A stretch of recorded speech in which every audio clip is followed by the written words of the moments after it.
To top stories, Prime Minister Abiy inaugurates the Mexico Satellite Corridor project.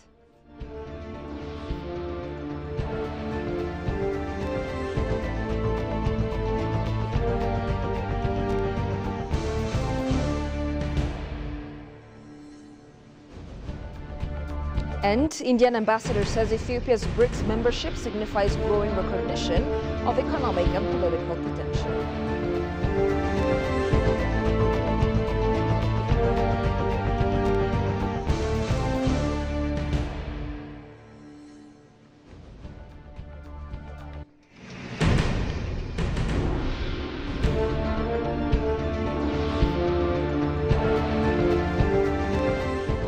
Welcome to ABC World, the voice of Pan-Africanism, with the latest news highlights of the hour. I am Tabitha John. Do stay with us. At a consultative meeting attended by members of Parliament, Tagase Jafo, House Speaker, urged stakeholders, including parliamentarians, to fulfill their responsibilities for the success of the ongoing national dialogue process. The meeting focused on the implementation of the National Dialogue Commission, transitional justice policy, administrative law, and the federal government's medium-term investment plan, underscoring the significance of collective efforts in achieving the desired outcomes. Tagase advocated for the adoption of the National Dialogue Commission's successful agenda-setting process, which recently took place in Addis Ababa and other regional towns. He believed that replicating this approach would help strengthen and sustain similar activities in the regions, ultimately leading to the realization of a national consensus. Additionally, the Speaker urged every citizen, including members of Parliament, to fulfill their responsibilities for the success of the nationwide consultation. Tagase emphasized the importance of implementing the transitional justice policy framework to address recurring conflicts in the country.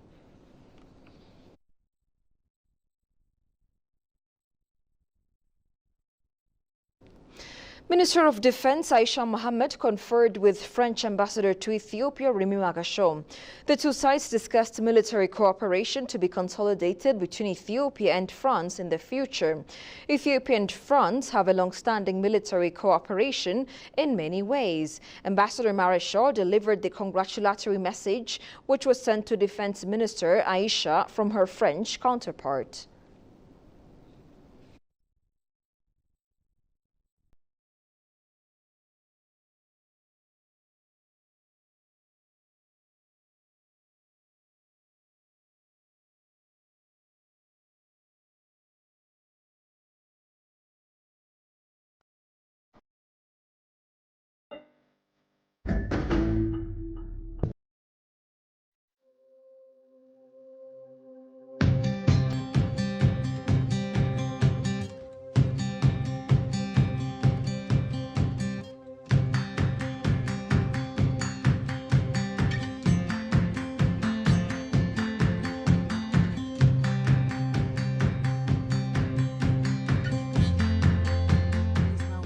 To enter in this Bwindi Impenetrable National Park. So yeah, guys, we just entered this Bwindi. Yeah, so tell us about this place. So Bwindi Impenetrable National Park is a rain forest. In Bwindi we have mountain gorillas, duikers, wild elephants, we have monkeys, and so many animals like nocturnal animals. So we are now at a higher altitude of 1,165 above the sea level.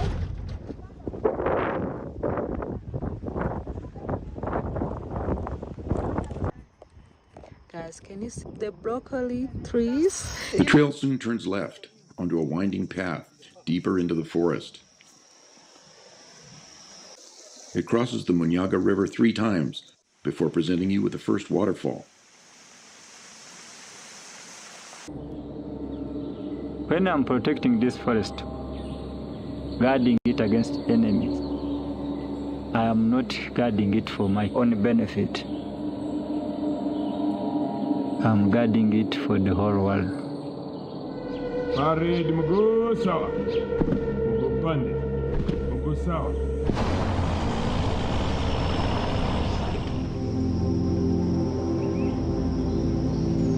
landscape is really breathtaking. Welcome back. Prime Minister Abiy Ahmed said the successful completion of corridor development project marks a key milestone in building endeavors of the capital. The Premier highlighted that joint efforts in developing the corridor could revolutionize and beautify the nation. The remark came here today when the Premier oversaw the inauguration of the Mexico-Starbate Second Corridor Development Project. Koshumeliso takes it from here. The government has launched a massive corridor development project in Addis Ababa a few months ago to modernize the capital and create a more welcoming city for residents and visitors. Prime Minister Abiy Ahmed envisions a transformative nation through collaborative corridor development. The Premier inaugurated the Mexico-Starbate Corridor Development Project yesterday. During the inauguration ceremony, Abiy said the successful completion of the project marked a key milestone in building endeavors of the capital. Today, we inaugurated the second corridor project from Mexico to Starbate, marking a significant milestone in our city-building efforts. Enhancing infrastructure, craftsmanship, walkways, and vehicle routes is essential to our urban development.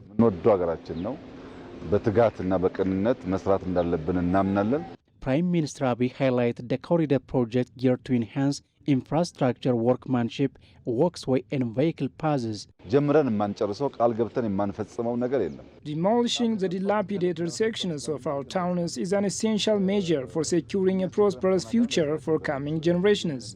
We must resist complacency. Sustaining our momentum is vital, as our city's expansion is merely in its nascent stage. Through our collective endeavors, we can realize a more luminous future. The project is also being implemented in other cities and towns across Ethiopia to realize a prosperous nation. An Indian diplomat underlined that BRICS membership signifies growing recognition of Ethiopia's immense economic and political potential. Talking to ABC World, the ambassador stated that his country has played an indispensable role to become African Union permanent member of the G20. The ambassador also reiterated that granting a permanent membership AU at the G20 creates a platform to align Africa's agenda with the G20. Jerusalem Betsa has the details. The announcement of 2023 BRICS Summit in Johannesburg, South Africa, to embrace Ethiopia as its member was phenomenal to the country. At the moment, different media outlets also reporting this way. Leaders of the BRICS alliance of 5 nations have invited another 6 countries to join. They are Argentina, Egypt, Ethiopia. A new era for BRICS nations. The 5 members of the bloc have agreed to invite 6 new ones. Ethiopia is one of only 2 African countries that have now been added to the list. One of those 6 new countries that's set to join BRICS is Ethiopia. Ethiopia was warmly welcomed into the steadily expanding bloc. Brazil, Russia, India, China and South Africa. This monumental event signals a coming of age for Africa's second most populous nation on the global stage. In joining hands with the BRICS, Ethiopia aspires to build BRICS, foster understanding, and work towards a shared future that benefits all. Indian Ambassador to Ethiopia, Anil Kumar Rai, stated that BRICS membership signifies growing recognition of Ethiopia's immense economic and political potential. Ethiopian leadership has been invited for major flagship events and conferences in India. When the BRICS event was taking place at Johannesburg, both the Prime Minister met there, and then the Ethiopian Prime Minister was one of the important invitees for the Voice of Global South, which was held under India's presidency. The ambassador also reiterated his country always stood by Ethiopia in all difficult times, particularly the issues taken to the UN Security Council. In July 2021, the Great Renaissance Dam was again an issue which came to the Security Council, and India was among the first countries who encouraged the other member states to look it into a more comprehensive way and agree to the 2015 Agreement on Declaration of Principles and the African Union process for resolving this issue rather than discussing it in the UN Security Council. On September 2023, the two-day G20 summit held in New Delhi, India, the group agreed to grant permanent membership to the AU in an effort to make the group more representative, saying that as Africa representing 54 countries, Africa's agenda should be entertained through aligning with the G20 agendas.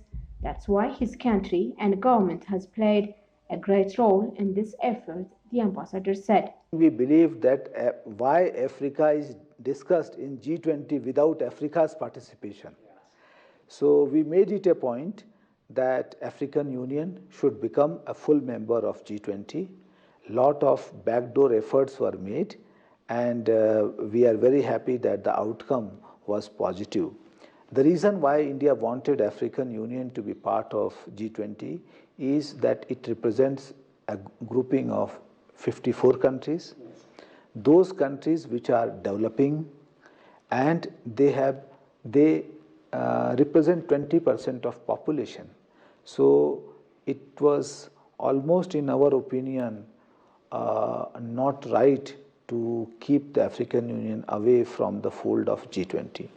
Now, coming to how this African Union can be fully integrated into the G20 process, what I feel is that African Union should target to make Agenda 2063 aligned with the G20 targets.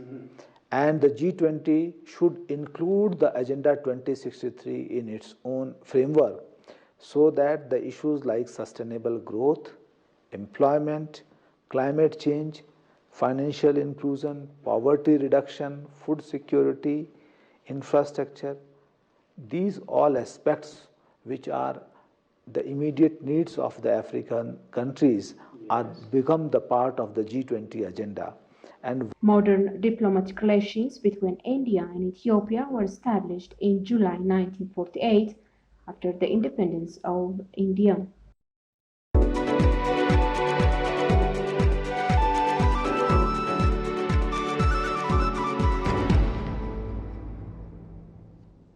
Ethiopia is emerging as a pivotal destination for French companies in Africa, highlighted by the induction of the former French Business Association in Ethiopia into the CCI France International CCI-FI network. Oliver Pujad, chairman of the French Ethiopian Chamber of Commerce and Industry, emphasized the historic return of CCI-FI to Ethiopia after 90 years, marking the country's significance for French business development on the continent. French ambassador to Ethiopia, Remy highlighted the long-standing connection between Ethiopia and France, dating back to the establishment of the first French Chamber of Commerce in Ethiopia in 1932. Johannes van Douwen has the latest. Take a look. Addressing the event celebrating the induction of the former French Business Association in Ethiopia into the esteemed CCI France International Network, Oliver Pujade announced that the association is becoming part of the International Chamber Network. According to him, the historic return of CCI France International to Ethiopia after 90 years recognizes that the country is becoming a very key destination for the development of French companies on the African continent. We're becoming part of the International Chamber Network of French Chamber of Commerce and Industry worldwide. And that means it's recognizing Ethiopia as becoming a very key destination for the development of French company on the African continent. It is a special story for us also because the first time that there was a Chamber of Commerce, French Chamber of Commerce in Ethiopia was in 1932. So it's 92 years later that we are reconnecting. French ambassador to Ethiopia, Remy Marichal, recorded that the first Chamber of Commerce in Ethiopia was established in 1932, followed by diverse activities in the region, including railway, industry, trade and telecommunication, among others. The ambassador reiterated the commitment of France to continue supporting the ongoing economic reform of the country through the engagement of the French Development Agency. Ethiopia is now the 94th country to host the French Chamber of Commerce and Industry. Its ranking is much higher when you consider the economic presence, the French economic presence overseas. So our chamber is deeply rooted in our common history, as the first French Chamber of Commerce in Ethiopia was established in 1932. The establishment of the first chamber was fueled by France's diverse activities in the region. This included, of course, the railway sector, but it went beyond the railway sector, and its members were active in industry, culture, trade, and telecommunication. CCI France International is an influential network that connects French Chamber of Commerce around the world, fostering international business relationships and supporting French enterprise globally, it was learned. And finally, Joe Biden and Donald Trump have 4 more months to convince American voters that they should be the next president of the United States. They've taken part in their first TV debate of this contest, and depending on which candidate one believes, many argue that they're both worst presidents in the U.S. history. Supporters of the incumbent will be worried about Biden's often stumbling performance, with a flash opinion poll showing 67% of viewers believing Trump outperformed the president. Haptam Washagri has the following from the TRT World. The 46th President of the United States, Joe Biden, the Democrats had hoped this debate would reassure voters about Joe Biden's fitness for another 4 years in the White House, but within minutes the president appeared to lose his train of thought. Every single solitary person eligible for what I've been able to do with the with the COVID, with dealing with everything we have to do with, look. His rival was keen to make a contrast. Well, I took 2 tests, cognitive tests. I aced them, both of them, as you know. We made it public. He took none. I'd like to see him take one, just one. It was an ill-tempered event which featured regular personal attacks. My son was not a loser, was not a sucker. You're the sucker. You're the loser. He is the worst president. He just said about me because I said it. But look, he's the worst president in the history of our country. The Republican focused on Biden's apparent confusion.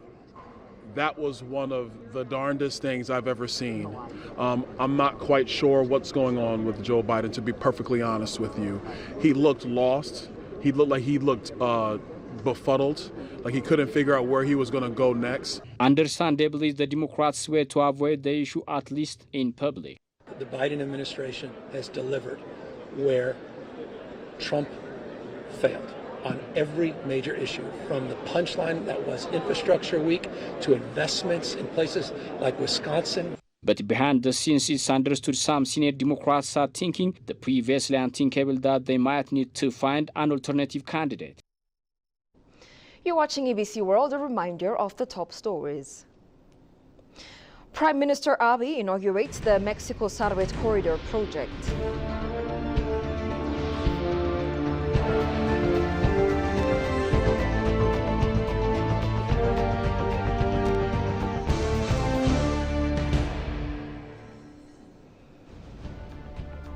And Indian ambassador says Ethiopia's BRICS membership signifies growing recognition of economic and political potential.